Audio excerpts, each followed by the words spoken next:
Hello and welcome back to an all-new Sam Explains the World. I'm your host, Samantha Bremekamp, and today it's all about redesigning your garden flower pots. And I'm talking about the plastic ones that so many of us get in this color because it's the cheapest and seemingly most prolific, and it's just not giving me the look I want. If it was real terracotta, I'd probably leave it, but it's plastic, so it's driving me crazy. So with some magic, thanks to paints, some techniques, I have been able to transform and begin beautifying the flower pots that I will be putting out in my garden. So get ready. It's going to be lit, and I look forward to bringing you on this journey with me. There are so many products out there, it's really hard to decide what to use. So based on my research and trying this out for the first time, because of the type of plastic that these are, Rust-Oleum, I know there's other companies and stuff, but I have been enjoying how this has come out the most, and it's the Ultra Cover. I still use a base or a foundation, if you will, to put, or a primer, whatever you want to call it, before getting this gorgeous color. I tried it straight up with this, with a different company and different product, and the really artsy hammered look of hammered black, which is okay, but I had to do a lot of it, and I feel like that was kind of a waste of paint. So instead, by getting like a base color that is meant for plastic, so you're not going to get like a water base, it's going to be an oil base, like an acrylic or something, so that it actually adheres to the plastic. After you've cleaned it, you might want to scuff it up a little bit if you want with like a fine sandpaper. I didn't because I'm lazy, and I just, they're plastic. I'm not investing as much more than I am already, time-wise and energy-wise. And then just lightly painting it and then adding the color that I want. I'm also going to try to do this glaze look, and I'm going to bring you with me out in the field / where I'm painting so I don't get it on anything else, just to see how it turns out. Come on, let's go. So the much less glamorous side of doing all this is cleaning these first. So first I'm just taking some dial soap, super easy, and choosing my next victim. I'm using a bristly scrub brush first.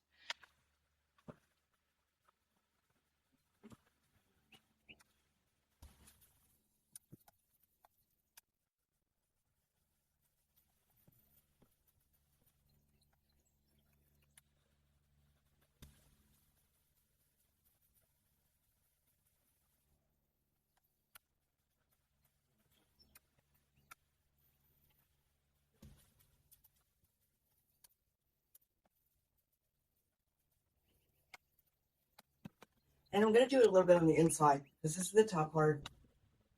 And so I'm going to want the lip to be the same color as I'm painting everything for continuity, so it looks better.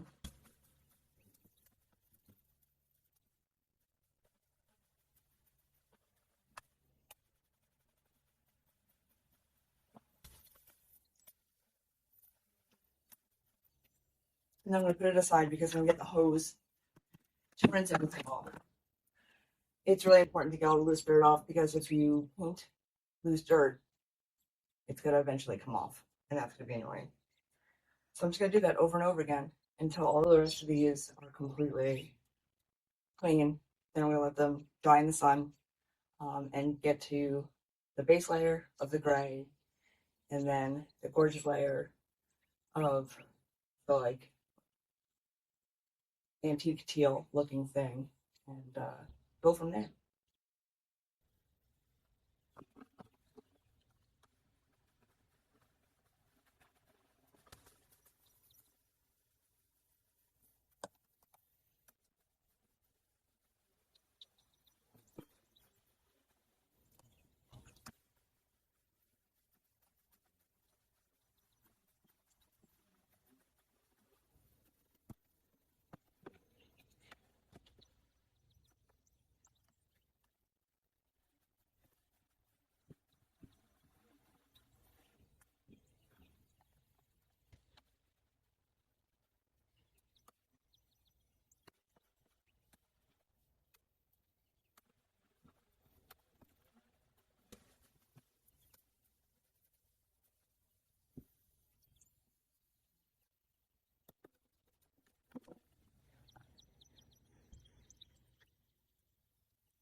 Okay, so I've prepped these. They're broken in half. They have the bottom water basin, which is why I have them separated. I thought it'd be easier to paint. And I've done the base layer already of gray. And I'm going to show you how easy it is to add this to it. Precautions. I always wear gloves because it always gets all over my hands. Depending on how windy it is or how well ventilated you are, you might want to wear a mask because, you know, later on when you're blowing your nose and all of a sudden that beautiful blue comes out of it, it's not really good for you to breathe that in. And also, you might want to put down plastic depending on where you're painting. I use cardboard a lot, which is what's under these guys. Um, so it's really easy. So first we put on gloves. And you want to make sure you put the correct glove on each hand. That's a little insider tip, little trade, secret of the painter guild, if you will, that I'm still, you know, hoping and waiting to hear back on. Okay.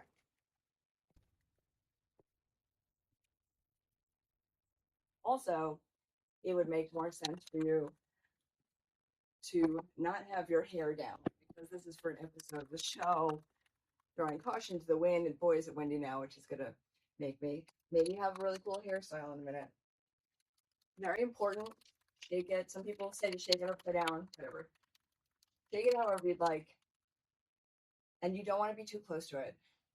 I made the mistake of spraying it on because I was trying like the hammered look, but because it has a chemical reaction, which is how you get the hammered look, um, I thought it wasn't working because it was bubbling up, but that's the reaction to get that look. You need to be like 10 inches away, and you're going to do a nice light coat. You don't want it dripping unless that's like the look you're going for. So now that I've shaken it, it's such a pretty color. Let me see if I can move this. Okay. There we go. Seeing it.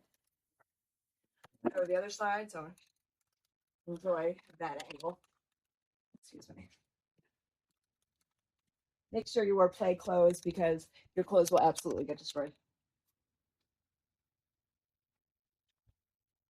Nice, even, light coat. It dries really quickly, so you don't need to like leave it for hours just doing a light coat. I do a little of the bottom. You don't really need to. It's a little bit wasteful, but I have a little bit of OCDs and stuff, so that's how you do it. And that was so easy and beautiful. And now that these have had a chance to dry, I'm going to be adding shake, shake, shake, shake, shake first. But a triple thick glaze from my good friends Rust-Oleum. And by that I mean call me, let me be good friends. And I'm going to now add a layer to try to make it look like it's a real glazed pot, even though it's plastic. It's so much lighter to use and it's super, super easy. So I'm going to turn the camera around and show you how it's done. And now, without further ado, we're going to add some glaze. Super easy. You want to be, 10 to 14 inches away. And we're going to do nice, even coats. First, I'll start with one, and then if I don't like it, I'll add another until I get the desired effect.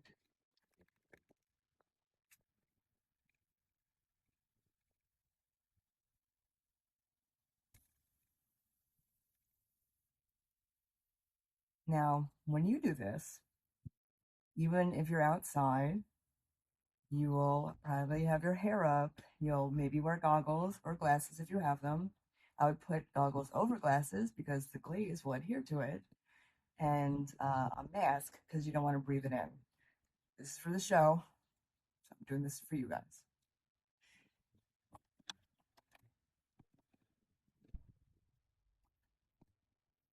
Note that I have it popped up because I don't want it getting on the deck. I know we're going to redo it, doesn't matter. I really just want to show you the difference of what adding a glaze can do. It really makes it look like it came more so from a kiln that then had glaze added and thrown back into a kiln compared to this, which is beautiful. but doesn't have that same pottery feel that this one now has. So, I mean, it's up to you. It's an added step for sure, but just a little side-by-side comparison of what adding a glaze can really do. You know, your call. And now to show you some updates on the incredible plants that are doing so well in the sunny window and of course with grow lights. Without further ado, this is supposed to be a giant pollinator mix of perennials. I recognize some of them, but I'm putting it in here because I'm not really sure what everything is. Came from far away. Here are the beautiful sunflowers I'd mentioned. These are the red torch. These are the double sun king and the teddy bear sun. Okay, look how nicely they're coming up. The middle ones are coming up slower. I don't know why. Doesn't matter. Here we have a variety. We have some tomatoes. Obviously, we have some sugar snaps and pickle bush, pumpkin. Awesome. Flowers. These are the straw flowers. They're the tall double. They're coming along nicely. Here we have the Burpiana, or Burpina, I don't know how to say it, but that's from Burpee. So those are doing really well. Another volunteer punk. And then the herbs are coming in nicely. I'm gonna tent this open. You can see how moist it is inside with the water accumulating, so I needed to dry it a little bit because I don't want anybody to rot. I've also added chamomile and things to areas that may not grow. Dill that I have grown, I've added the seeds from that to see. Hopefully, fingers crossed, that steps are coming.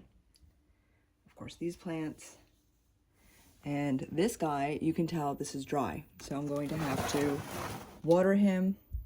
These are, I just did this one. This is poppies, some stock seeds that I found in the yard,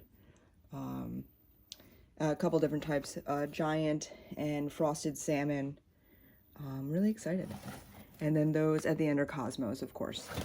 So I am like super, super excited to see how this all goes. It's not too late to start, by the way. I keep getting texts and messages across different, of course, social media and stuff. And people are like, is it too late for me to start tomatoes inside right now? And no, because our seasons are so weird now and things change so quickly that just start now. Last fall, it stayed warm and we had things growing all the way through November. Remember all the tomatoes? I had like bushels of tomatoes all of a sudden. So it's never too late to start, to try. Worst case scenario, nothing happens. Best case scenario, it happens. My trusty steed helping me to relocate this peony before they pop up because it now is completely blocked, hi sweetheart, by this beautiful tree once all the foliage comes in. So relocate, digging a huge trench, very wide around the base. And if you note, I've started to see some of the tubers, which is giving me a handle on where they are. So I'm going to put on gloves and have my small shovels and see how I can do it. Oh, hey, you're probably wondering, why am I laying in the grass? And that is a really good question. But I've been playing around with the super heavy metal sectional edging that after doing some research, I wanted to be able to add more dirt and mulch to my flower beds as I add more dahlias and peonies and things, but I don't want it spilling out. So the video you're about to see is of Handsome Kevin hammering in where I've laid out where I think it should go and connecting them and making it solid. He's using a rubber mallet to not hurt or harm any of the edging. None of the edging was harmed in the making of this video or of this episode. And I got some more finally. And I've been laying it out. Now, this area is where a ton of dahlias grew. and I'm going to be adding more because they get so much great sun. So what I've done is I have added it all along the edge. This is me laying it out, understanding that Kevin's then going to connect it all correctly, securely with the rubber mallet and making it really sturdy in the ground. And then I'm gonna go get the dirt and add that all in. And I'm gonna wait though until like mid-April because that's allegedly when the last frost is. I know it's kind of sketchy these days where we get cold days out of nowhere and what have you, but that's when I'm gonna add the soil and I'm gonna put all of the tubers that I've overwintered plus the new tubers of dahlias and peonies out, let them get situated, extend their roots, and get ready for a really gorgeous season.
Okay, here's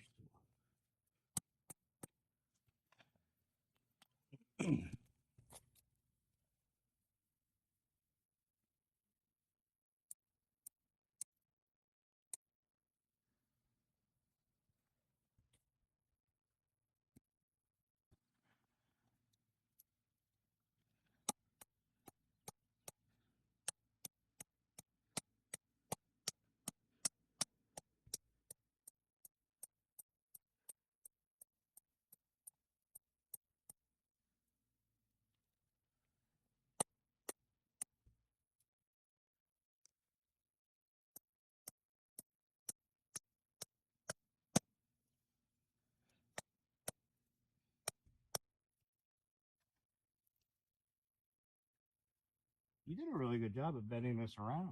Thank you very much. It was pretty easy.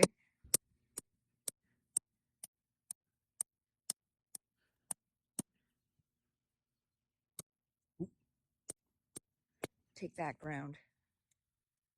Do me a favor. Well, hello. The weather is cooperating, and I wanted to point out something important to you. Now, this is not the time of year to do it.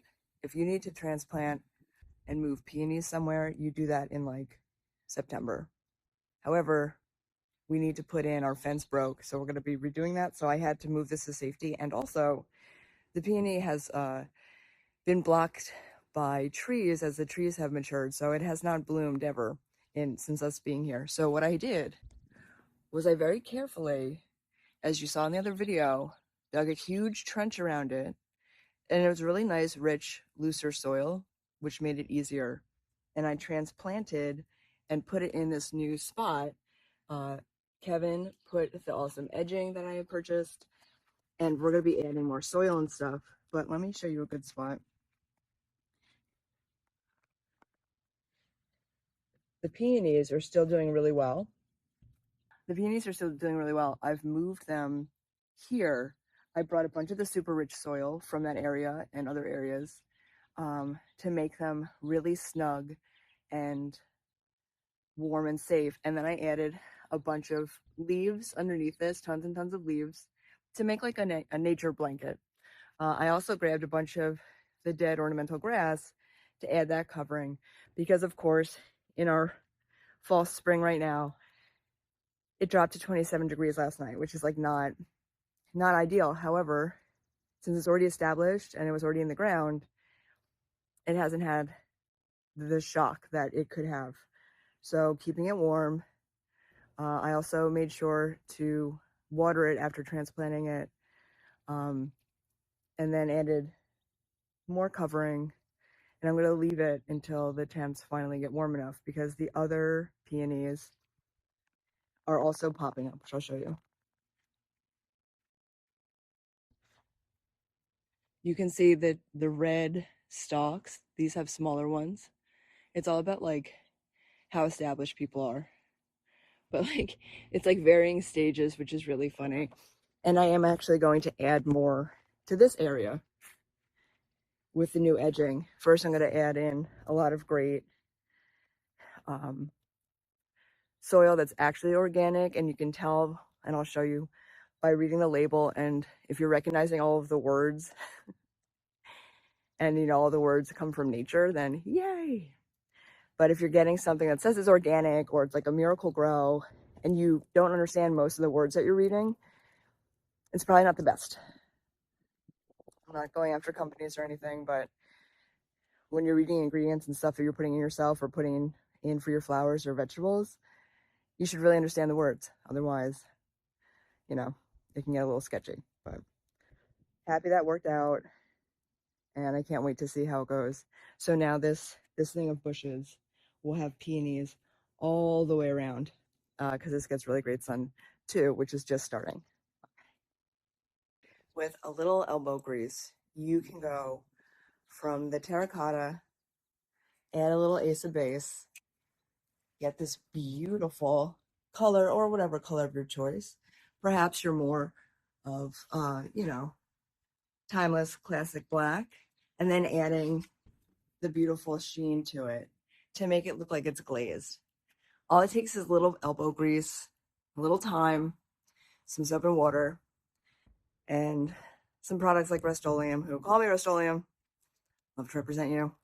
And you can also change your garden in little ways, adding pops of color, making it match your style. You can do things in different colors. You don't have to choose to do all of the same, but it makes a huge difference. And the best part to me is that they're still so light to move around, which is important for me in the garden because I'm not a heavyweight champion, not a weightlifter, and I need to be able to move things easily without throwing out my back for, you know, the rest of time. So I'm really happy that you came with me on this journey. I hope that you get inspired to go out and garden and maybe add some things instead of wasting so much money and throwing out what you already have. Just add a little paint and it'll completely change everything. I look forward to seeing you next Friday right here at 9 p.m. on BCTV for an all-new episode of Sam Explains the World with your host, Samantha Bremekamp, who hopes to inspire you to get outside, get creative, and find your zen in the garden.